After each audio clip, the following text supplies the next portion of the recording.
카렐론 왕국의 중심은 바다가 아니라 땅이었다. 끝없이 펼쳐진 중부 평야가 사계절마다 색을 바꾸며 왕국의 운명을 갈아넣는 방앗간이 되었고, 길은 그 곡식과 포도주, 면직물과 공예품을 사방으로 흘려보내는 혈관이 되었기 때문이다.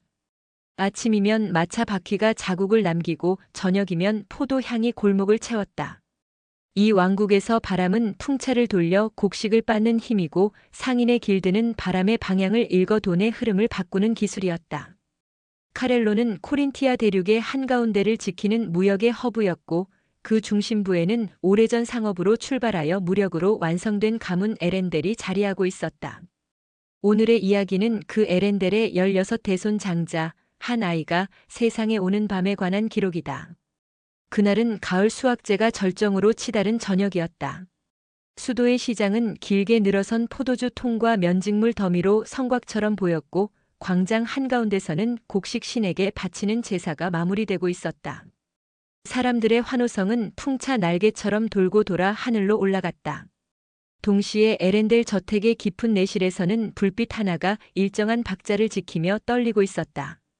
엘리사 에렌델이 긴 호흡으로 산을 오르는 중이었고, 가주 에드윈 에렌델은 아내의 손을 잡고 말 대신 시간을 세고 있었다. 창호 너머로 바람의 결이 미세하게 바뀌는 것이 느껴졌으나 누구도 말하지 않았다. 카렐론에서 좋은 바람과 나쁜 바람은 항상 종이 한 장 차이였고, 그 차이를 구분하는 일은 늘 사후의 기록에서나 명확해지는 법이기 때문이다. 에렌델 가문에는 탄생의 밤마다 지키는 작은 의식이 있었다. 곡물 창고에서 가져온 깨끗한 밀 한 줌과 포도주 한 잔, 그리고 가문이 서고에서 꺼낸 얇은 면보 한 장을 산실의 탁자에 나란히 두는 일이다. 밀은 풍요의 약속이고, 포도주는 축복의 증명이고, 면보는 상인의 서약을 뜻한다. 에렌델은 상업으로 시작한 가문이다. 4세대 전 곧 레온의 조부의 조부인 세드릭 에렌델 경은 흐름을 읽는 자가 곡식을 지배한다는 말로 가문이 기준을 세웠다. 그는 흉년에 곡식을 풀어 도시의 굶주림을 막았고, 풍년에 포도주를 묵혀 먼 왕국의 연회장에 금빛으로 내보냈다. 면직물은 길드의 신용장을 등에 업고 동서의 시장을 연결하는 줄이 되었고, 공예품은 귀족의 식탁에서 가문이 문장을 각인하는 작은 도장처럼 기능했다.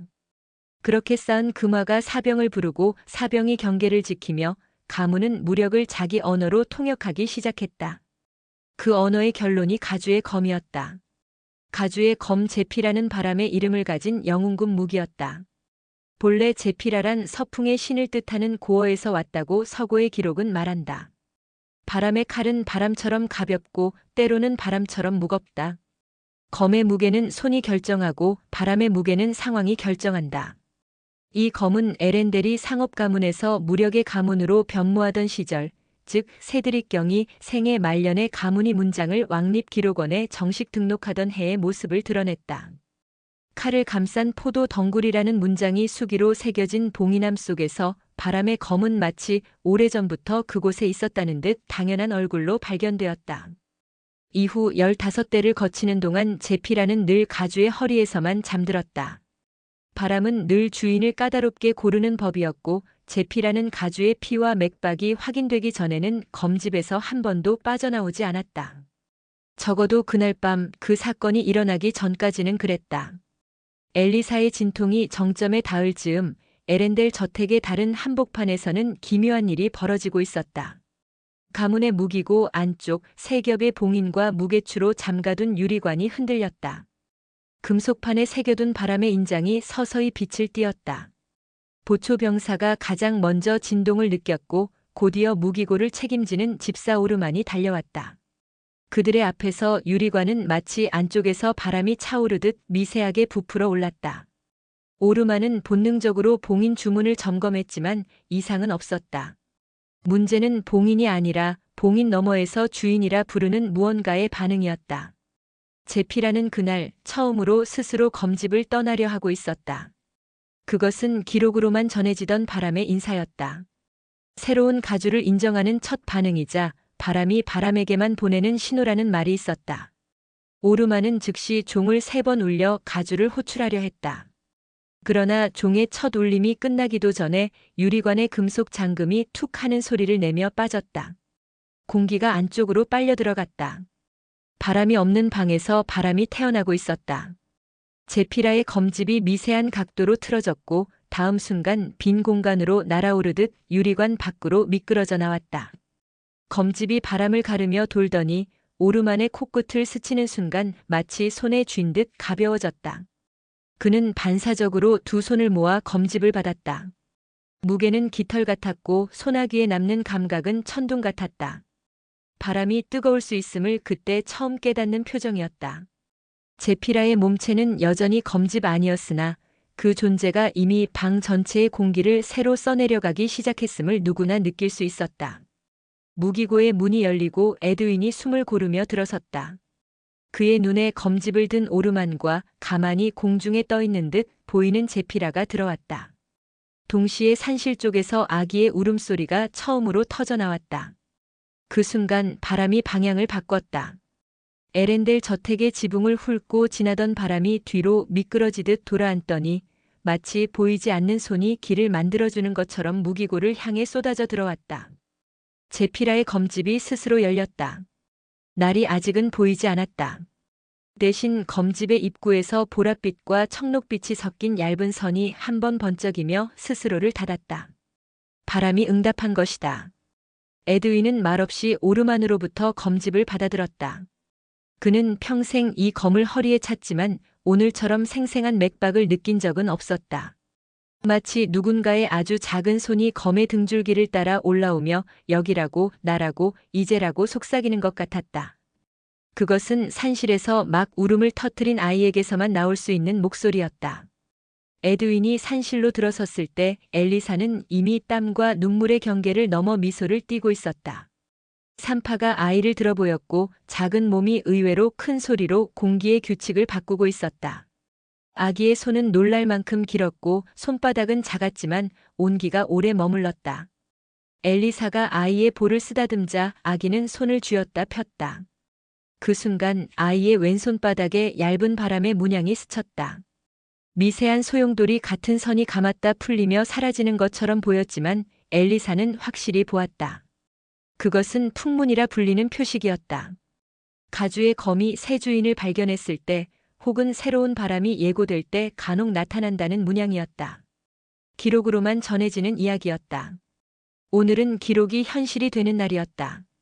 이 아이의 이름은 에드윈이 말끝을 잇지 못했다. 그 순간 무기고에서 들고 온 제피라가 미세하게 떨렸다. 검집 안에서 날의 끝부분이 아주 조금 빛의 실처럼 드러났다 사라졌다. 그것은 칼의 대답이었다. 에드윈은 아들의 이마에 입을 맞추고 조용히 속삭였다. 레온이다. 에렌델의 오래된 언어로 빛과 칼날 사이 너무 밝지도 너무 어둡지도 않으나 선명한 자리를 뜻하는 이름이었다. 엘리사는 눈을 감고 한 번 고개를 끄덕였다. 산파는 한 박자 늦게 호흡을 정리했다. 바람은 산실의 휘장 사이로 들어와 돌고 또 돌았다. 밀 한 줌과 포도주 한 잔, 면보 한 장이 그 바람에 스치는 소리를 냈다. 세 가지 소리는 서로 다른 의미였지만 기묘하게 같은 선율을 만들었다. 상인의 서약, 풍요의 약속, 축복의 증명이 하나의 구절로 이어지고 있었다. 제피라는 그 구절의 박자에 맞춰 떨고 있었다.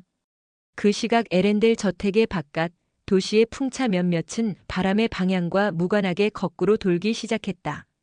비둘기떼가 한 번에 솟았다가 한 방향으로 쭉 미끄러지듯 스쳐 내려갔다. 시장의 깃발들은 하나같이 저택 쪽으로 고개를 숙였다. 길드의 첨탑 위에 달린 풍향계는 동서남북 어느 쪽도 가리키지 못한 채 뱅뱅 돌았다. 상인들은 불길하다며 손사래를 치지 않았고 축복이라며 환호하지도 않았다. 그들은 재빨리 셈을 멈추고 똑같이 침묵하며 귀를 기울였다. 상인은 소란보다 침묵에서 더 많은 것을 배운다. 오늘의 침묵은 새로운 거래가 시작되었다는 의미를 품고 있었다. 거래의 상대는 사람만이 아니다. 바람과도 거래해야 한다. 오늘은 바람이 먼저 신호를 보낸 날이었다. 무기고로 돌아온 오르마는 봉인 확인을 마치고 작은 수첩을 펼쳤다. 그는 제피라 자발적 이탈 및 귀환이라고 적고 시각과 온도, 진동의 강도를 기록했다. 그 바로 아래줄에 산실, 아기 울음과 동시에 바람 방향 반전, 풍문 발생이라고 더했다. 에렌델은 상업에서 시작한 가문이다. 상업은 기록 없이는 유지되지 않는다. 기록은 곧 무기이고 무기는 곧 기록이다. 오르마는 기록하는 손이 가끔 떨리는 것이 창피했다. 오늘은 어쩐지 그 떨림이 그 자체로 바람의 일부처럼 느껴졌다. 그는 떨리는 글씨를 지우지 않기로 했다. 바람의 글씨는 원래 반듯하지 않다. 대신 읽는 자가 반듯해진다. 이것이 세드릭 경이 말하던 기록의 형식이었다.